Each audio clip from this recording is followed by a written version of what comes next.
बिस्मिल्लाहिर्रहमानिर्रहीम। अस्सलाम वालेकुम नाज़रीन, मैं हूँ शराज खान और खुश आमदीद कहता हूँ आपको अपने डिजिटल चैनल पर। नया साल आप सबको बहुत बहुत मुबारक हो। ये हफ़्ता जो है वो अदलिया के नाम होगा, क्योंकि इस मरतबा भी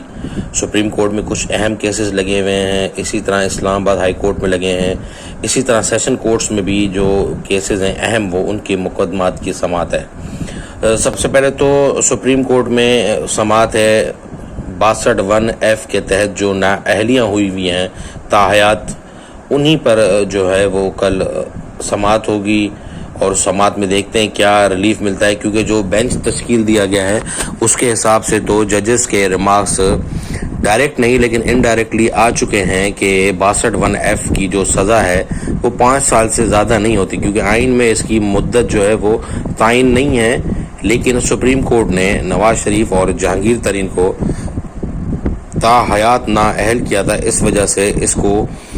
पिछली हुकूमत जो पीडीएम की 16 माह की हुकूमत थी उसने सादा अक्सरियत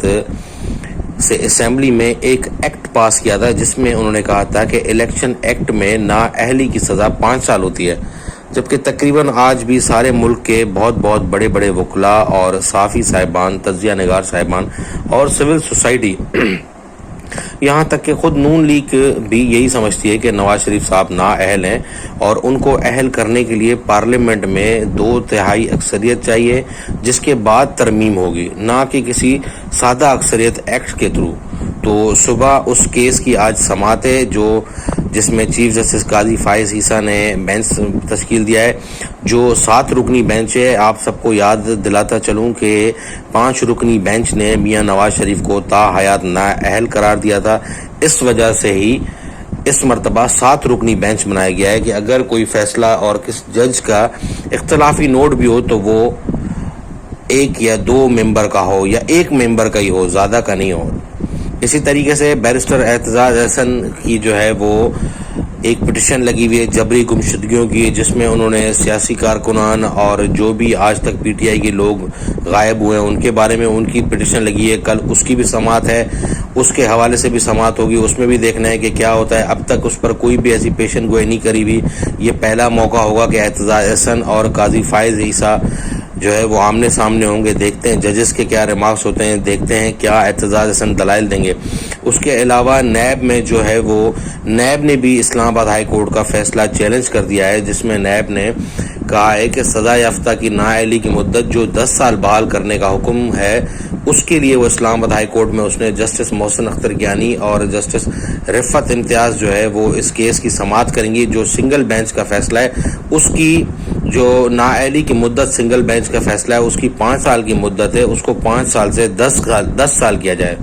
क्योंकि सबको नज़र आ रहा है कि इमरान खान को अगर नाअहल करना है तो 10 साल के लिए करना है।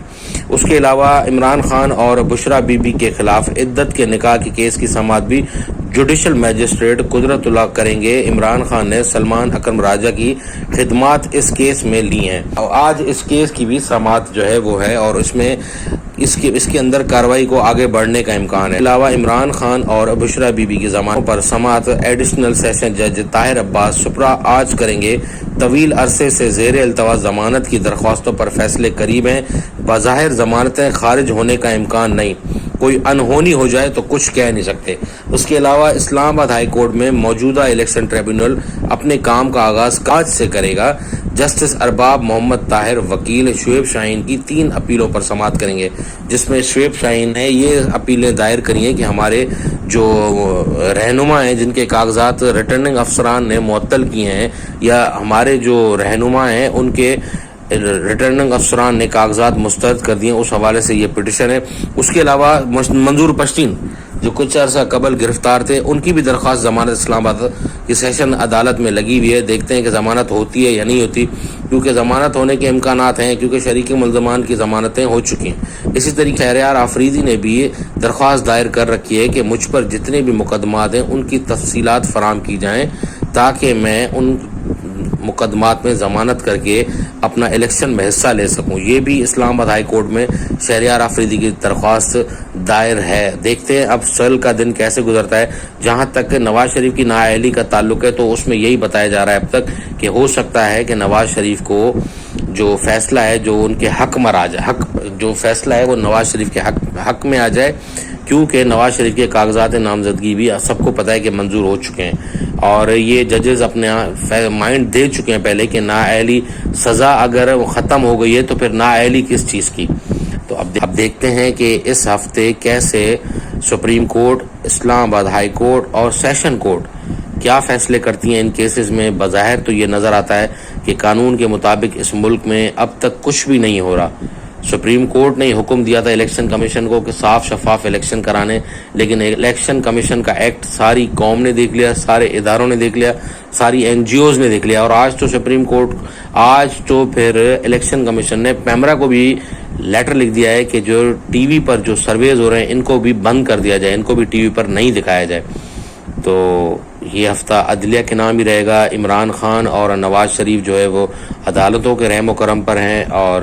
الیکشن کمیشن جو ہے وہ اس نے کھلا خلاف ورزی کری ہے سپریم کورٹ کے حکم کی، اور میڈیا کا کردار بھی بہت ہی عجیب سا رہا ہے کہ میڈیا ہر چیز کو یہی تشبیہ دے رہا ہے کہ آج جو حالات ہوئے تھے کیا وہ 2018 میں نہیں تھے؟ اگر 2018 میں کچھ غلط ہو رہا تھا تب بھی اس کی مذمت کرنی چاہیے تھی، اس کو روکنے کے اسباب بتانے چاہیے تھے، لیکن آج اسی چیز کو بار بار کہا جاتا ہے کہ 2018 میں یہ ہو رہا تھا، تو آج اگر ایسا ہو رہا ہے تو 2018 میں بھی ایسا ہو رہا تھا۔ یہ ہمارے میڈیا کا حال ہے۔ آنے والے دنوں میں عمران خان کی رہائی ممکن ہے یا نہیں، election commission P T I کو لیول پلینگ فیلڈ دے گا یا نہیں،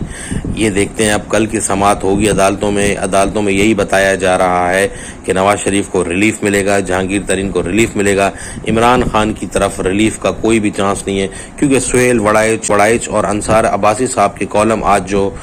دیکھے گئے ہیں، جس میں سہیل وڑائچ صاحب کا کالم تو یہ بتا رہے ہیں بڑے تجزیہ کار کہ ایک طرف سے سہیل وڑائچ صاحب دھمکیاں دے رہے ہیں عدالت کو کہ عمران خان کو ریلیف دینے کی کوئی ضرورت نہیں، اگر آپ نے ریلیف دیا تو ملک میں کوئی تیسری قوت آ جائے گی۔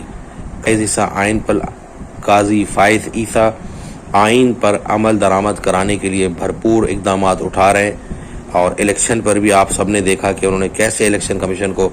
حکم دیا اور الیکشن کی تاریخ دلوائی، اور انہوں نے کہا کہ پتھر پر لکیر ہے، 8 فروری کو الیکشن ضرور ہوں گے۔ اب یہی بتایا جا رہا ہے کہ ہو سکتا ہے کہ 8 فروری کو قاضی صاحب کی ضد کے مطابق الیکشن تو ہو جائیں، وہ صاف ہوں گے یا نہیں ہوں گے اس پر قاضی صاحب کو بول دیا جائے گا بس آپ دیکھتے رہیں، آپ کی بات ہم نے مان لی نا، اب آپ ہماری مان لیں۔ اب تک کے لیے اتنا ہی، اجازت دیجیے گا، اپنا خیال رکھیے گا، اللہ حافظ۔